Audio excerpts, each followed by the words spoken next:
Hello everybody, today I'm here to answer your most burning questions about my pregnancy. A few days ago I asked on Instagram, it's Manganet with 2 T's, go follow me if you haven't already. I asked for your pregnancy related questions after I announced that we're having a baby. If you missed that announcement video, I'm going to leave a link down below as well as a recap of my first trimester. We are now into the second trimester, so I thought it was a good timing to answer your questions. And I received quite a few. You guys are very nosy. Before we jump into the questions, I just want to say thank you so much to everyone who's been leaving me messages, and especially on that announcement video. There was so many comments, so many of you went and commented congratulations and oh my god, and you're freaking out and I'm freaking out and everyone's freaking out. This is great. So thank you very much to everyone who's been sharing the love with me and future baby. Well, the baby is here, but you know, god, let's get started. What contraceptive did you have and for how long? And when did you take it last time? I've always been on the pill pretty much since I got my period when I was like 13 or something, mostly to regulate my cycles because they were very bad in the beginning when I first got it,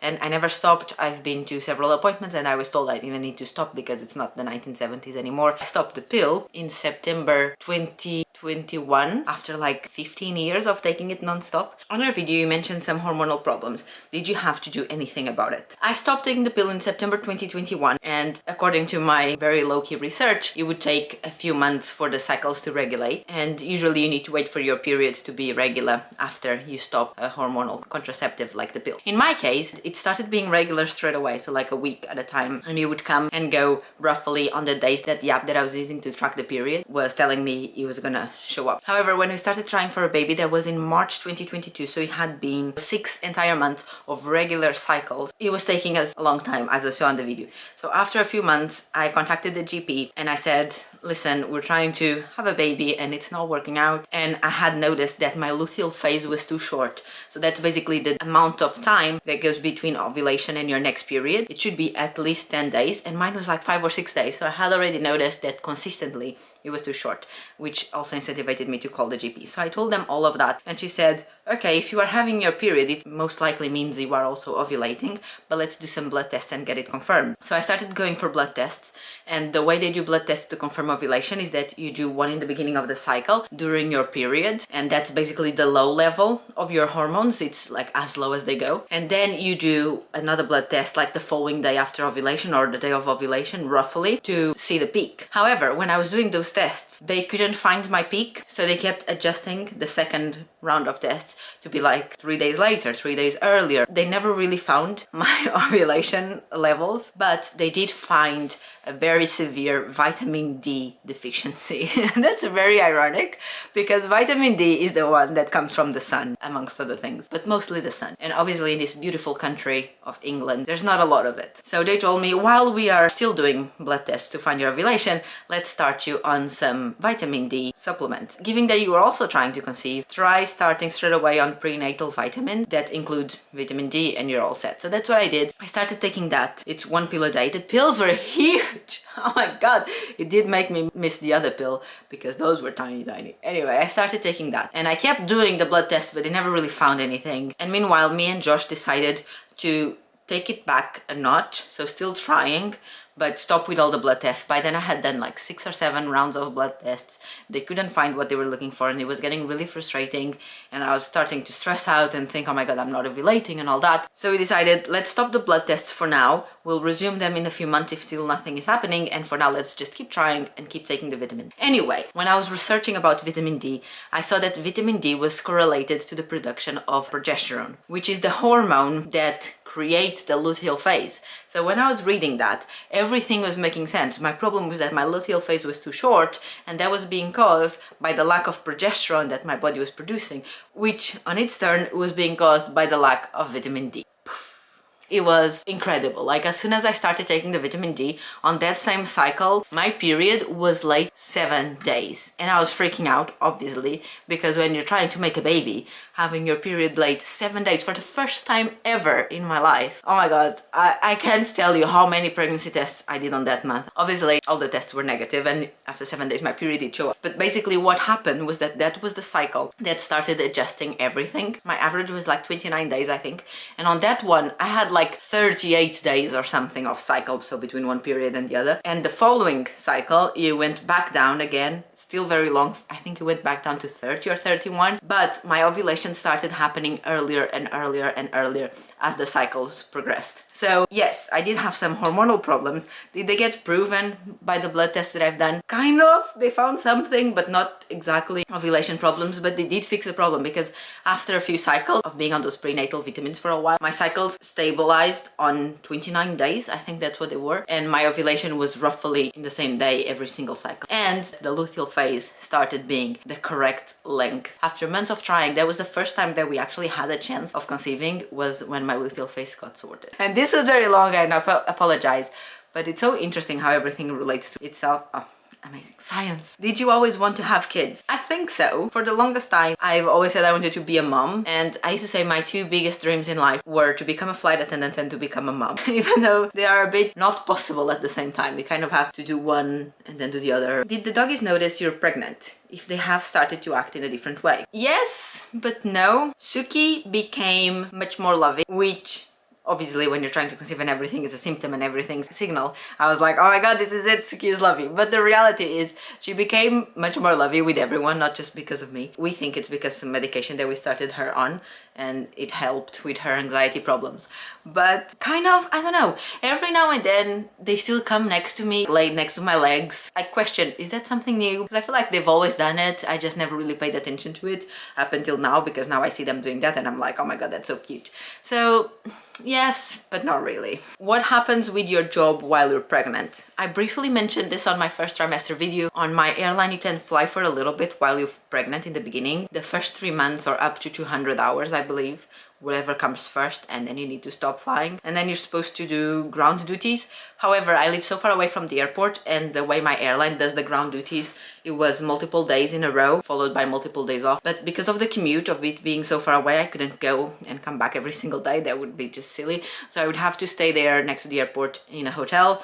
So all things added together, the price of the hotels, the price of eating out for like 4 days in a week, plus either the fuel to drive there and back or the train tickets, which are not cheap either in this country, all added up together. It would have ended up not being worth for the money they would be paying me for the ground duties. So I decided to not take them and to just be on leave up until my maternity leave kicks in. Is it being difficult to accept that your body is changing? I even mentioned this to some friends and definitely to Josh. I know that some people really struggle with their mental image of their body, like looking at the mirror and seeing that they're getting fatter. For me, it's the most freeing feeling I've ever felt in my life about my body. I've never been too obsessed with my body. I've never been like mega fit. I've always been a bit chubby. And obviously, yeah, I would look in the mirror and not being mega obsessed about it. Of course, I would look in the mirror and be like, oh, I wish I was a little bit skinnier, or my legs look this way, my belly looks that way. Again, I was never very obsessed about it, because if I was, I would do something about it, and I never did. But it would be something that I would be conscious about, especially if I was buying clothes or whatever. I'll buy clothes and be like, does this make me look fat? Does this make me look pregnant? There were some specific clothes, I think mostly dresses, that sometimes I would put them on and be like, because my belly, when I get fat, it always rounds up a little bit. I would always be like, I look like I'm 6 months pregnant wearing this. The fact that now I'm actually pregnant, it makes all those thoughts go away, because yes, my belly is rounded, and yes, I'm a little bit fat because I'm not that careful with what I eat, but I'm also pregnant, which means I don't care. I feel very free in the way that I dress and the way that I look. And when I look in the mirror and I see the belly growing, there's some evenings where it looks particularly big. I don't know, I get really emotional looking at it and thinking, we waited so long for this, and so far it's been such a good pregnancy as well, which obviously helps. But no, I have no trouble at all accepting that my body is changing. I think it's amazing. And when I look and read about what your body is doing and what the hormones are doing and all of that, the whole thing is so liberating. And I don't know, it's so interesting. I love science. Did trying to conceive for so long kill the romance between you and Josh? That's a good question, and it's a thing that you hear all the time. For us, it didn't really matter if there was romance or not, because that kind of relationship between the two of us was never the main point of our relationship. There's other things. So for us, trying to conceive was just something that we were doing, and not something that we were doing to be romantic or to care for each other or whatever. I don't really know how to explain. It was basically going for business. It was a business transaction between the two of us. And I know it sounds a bit cold. For us, it was just that, and there was nothing else coming from it besides the fact that we were trying to make a baby, and we were both perfectly okay with it. We didn't care about the romance, we didn't care about being cute, we didn't care about anything. We would just do the thing, that's it, done, try again next month. What gives you more anxiety about the baby/pregnancy? So far, it's basically not knowing if things are okay or not. I had basically no symptoms during the first trimester. Without being able to feel the baby move, you have no way of knowing if things are progressing or not. And yes, the belly is growing, but then some days the belly also goes down a little bit. Obviously, you can see the progression between the very first picture I took at 7 weeks and the picture I took last week. But because there was no symptoms and there's no baby movements, in my head, that's just me getting fat. It's been very difficult to convince myself that the baby is actually growing and that I'm not just getting fat. Who did you tell first? On the day we found out, we told one friend each, just because we were freaking out, and both of those friends, they were the only people in the whole world, besides the two of us obviously, who knew we were trying. We wouldn't talk about it regularly, but we had been trying for so long that eventually you just need to confide in someone, otherwise you're gonna go crazy. So one of my friends and one of Josh's friends knew. We told them months ago that we were trying, that so far we weren't being successful. On the day that we found out, with that very, very tiniest, faintest line on the test, we sent them both a picture and we told them, and that was it. A few days after that, we decided to tell our parents. The way I was thinking is usually people don't tell other people because in case something goes wrong, then it's more people that you have to update on. But I wouldn't want to go through it alone if I had to. So even if it went wrong, I would still want someone to talk about it. And I figured it would be easy to just tell someone by steps than to just turn to someone and be like, by the way, I was pregnant, I'm not anymore. That would be a weirdest and more difficult conversation to have than just to give them an update. That's why we decided to slowly tell people. The first people we told was Josh's parents one evening, and then the following day we actually flew to Portugal for one day only. We were there for like 4 hours. We went at lunchtime and we came back in the evening just to see my parents. We told them we had some meetings about the wedding, and we got there and we told them. So our parents were the first people that we told, technically, except those two friends. You mentioned you're not flying anymore. Does that make you sad? You really wanted your job back. For context, if you're new here, I was a flight attendant and that was my absolute dream job. I talked about it all the time. I loved it. Lastly, I was cabin chief for that airline. Then during the pandemic, I stopped flying for almost a year. And just as we were about to go back into flying, like 2 months before that, the company decided that they were going to stop doing the long haul operations, which was the one where I worked. And so they were going to fire everyone, make everyone redundant. And that was one of the biggest heartaches that I had in my entire life. It was so difficult. And every time I think about it, it still makes me emotional to this day. It's been over 2 years, still makes me emotional. And every now and then I think about that airline, and everything about it was amazing. And that was one of the biggest love stories of my life, was me, that job, and that airline. And I'm gonna get emotional talking about it. Then for a while I was trying to get back into the aviation world, but it was very difficult because airlines weren't recruiting as often as they used to. And I got told no to a couple of airlines that I did online interviews to, online tests or online questionnaires. I was told no a few times, and that was very devastating. Eventually I stopped looking and I just accepted that those days were over, and I got an office job.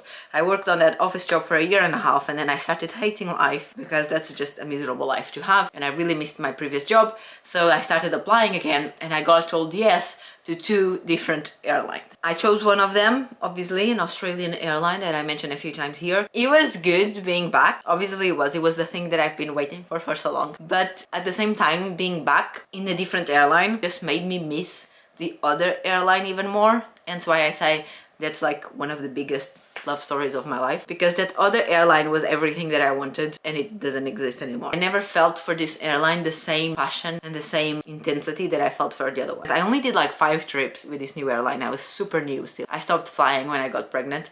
And did it make me sad? Not really, because I never felt like I had back the thing that I wanted the most, which was that other airline, which is impossible. I realized that. But it wasn't so difficult saying goodbye because of that. But at the same time, it was good that I got that job because it gave me the possibility, even if only for a couple of months, to go back in the skies and have my dream job back. And most importantly, to be able to say goodbye. Because on the other airline, when I did my last flight, I didn't know that was my last flight. So I feel like the opportunity to say goodbye got robbed from me and from so many other people. But on this one, when I went on the last trip, even though I wasn't 100% sure it was going to be my last trip, I was thinking maybe it will be. So I got the opportunity to look at it in a different way and kind of say goodbye to the job, the uniform, not forever, but for the foreseeable future. Am I sad that I'm not flying anymore? Not really. This is, like I said, this is my second biggest dream. Well, they're next to each other, not one in front of the other. But this is my other biggest dream in my life. So I got one, I got it back, I got a chance to say goodbye, and now I'm leaving the other one. Are you finding out the sex of the baby? Yes, we did find out. We did a scan to find out. And I don't know in which order these videos are coming out, but there is a gender reveal in one of my videos. If it's been out already, I'll leave the link below. If not, keep an eye for it. It's a vlog and it's just inserted amongst the vlog. It's not an entire video about it. It's just a few seconds in there. That's where you're gonna find out if it's a boy or a girl. Are you going to have a baby shower, and can I give you and your baby a gift? I'm so happy for you. Oh my god, thank you. We are planning to have a baby shower in the summer, just a barbecue in the backyard with some friends, my friends, Josh's friends. We're gonna have one of those mixed baby showers. I hate the concept of a baby shower being for women only, because I didn't make this baby alone. I'm not raising this baby alone. Why would I be celebrated and not Josh? You know what I mean? So it's for both men and women, and Josh is gonna be there. I don't intend on having any of those silly baby shower games. Maybe a few of the less silly ones, but not the full-on thing. It's basically just a gathering of friends and family. Not that we need one, because we are getting married very soon, so we're gonna end up having 2 gatherings on the same day. But yes, we do want to have a baby shower. And can you send me something for me and my baby? Like, that's so kind of you. Thank you so much. We have an Amazon wish list for things we want for the baby. I haven't decided yet if that's something I want to share with the internet or if we're gonna use it just for me and Josh. But I do have my personal Manganet wish list where I used to put some books that I wanted. So let me know in the comments if you guys are interested in getting me or the baby something. I could potentially update that other wish list and throw some baby items in there or some postpartum supplies in there, and then you could get those for me and the baby. But obviously you don't have to. But let me know in the comments if you want to, and thank you so much for your comments. One thing that happened and you weren't expecting it or had never heard about it. There was a few things. This is my first pregnancy, and even though I never had any symptoms or anything, there was obviously a few things that happened to my body. So for instance, the constipation in the first trimester, oh boy, I had never heard about it, and obviously when I googled it I found out immediately that that was normal. But yeah, you know how they say you're supposed to like poo every day? I was pooing like every 5 days. Disposable nappies or reusable? Disposable all the way. Hear me out. I know that reusable are good for the environment, but do I use reusable pads when I'm on my period? Absolutely not, because I find them disgusting. So why would I make my baby use something that I find disgusting for myself? It's something that gets dirty. I just want to be able to throw it out. I don't want to have to wash it and make sure it's clean and has no bacteria. So disposable all the way, 200%. Do you want to breastfeed? I'm very chilled about this. I think that it's 2023. Women are not here to suffer anymore. Baby formula, it's not the 3-head monster they used to be 50 years ago. Nowadays, baby formula has all the nutrients that a baby needs. I know nothing about it, different brands and whatever. I know nothing about it, but I know that it exists. And I know that science has evolved to a point where baby formula is pretty much as good as breast milk. And yes, you can argue that breast is best, but listen, from what I know, most people hate to breastfeed. It's painful, tiring, so many other things. So my perspective on it personally, obviously this is not even something that I decide by myself. This is something, okay, it's my body and all of that, but it's something that I want Josh's input on, and Josh has agreed with me. My perspective on it is that yes, I'm going to try and breastfeed. I do not want to breastfeed exclusively. So in an ideal world, I want to breastfeed and I want to pump so that sometimes I can breastfeed, sometimes Josh can feed the baby using my breast milk and a bottle. However, should that not be possible, I don't intend on sitting on a chair at 4 a.m. crying my eyes out because I cannot breastfeed my baby, because there is other options. So there's no reason to cry at 4 a.m. because of that. If you want to cry at 4 a.m., cry because of something else, not because of the breastfeeding situation. Should something happen, I will 100% allow myself to stop breastfeeding, should I decide not to, and move to formula. Like I was saying, it's 2023 and women should be allowed the choice. So I'm allowing myself the choice, regardless of what we do. All parents give traumas to their kids, and That's regardless of what kind of method you use to feed your baby. And we reached the end of the questions. Oh my god, there was so many. Thank you so much to everyone who submitted questions. And I guess maybe we can do another one of these Q&A towards the very end of the pregnancy. I'll leave a box by then to see if there's questions. If not, maybe we could do one postpartum one after the baby's here. I don't know, we'll see how it goes. But thank you so much to everyone who left questions, and I hope I answered your burning questions and your desires to be nosy about my life. Thanks for watching, and I'll see you again very soon here on the channel with another video. Bye! And don't forget to like, subscribe, and leave a comment down below.